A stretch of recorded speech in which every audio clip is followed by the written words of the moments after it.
আসসালামু আলাইকুম এভরিওয়ান।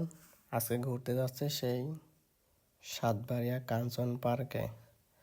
রাস্তা দিয়ে যাচ্ছিলাম আর অনেক সুন্দর লাগতেছিল রাস্তার যে ভিউ, অসাধারণ। রাস্তার দুই সাইড গাছগুলা অসাধারণ, মাঝখান দিয়ে পই পই করে আমরা যাচ্ছিলাম।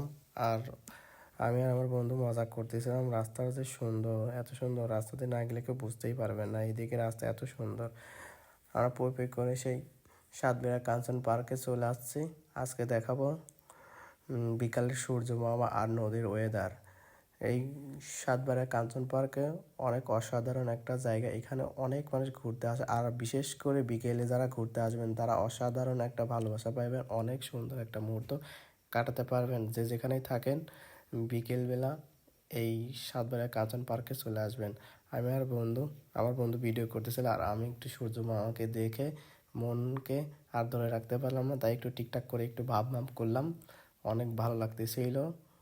আর সূর্য মামাটা দেখলেই আমার মনটা ভরে যায়, ও সূর্য মামাটার প্রেমে পড়ে যায়। আমি প্রতিদিনে যেখানেই যাই এটাকে দেখলেই আমার মন ভালো হয়ে যায়। অসাধারণ লাগতেছিল এই জায়গাটা।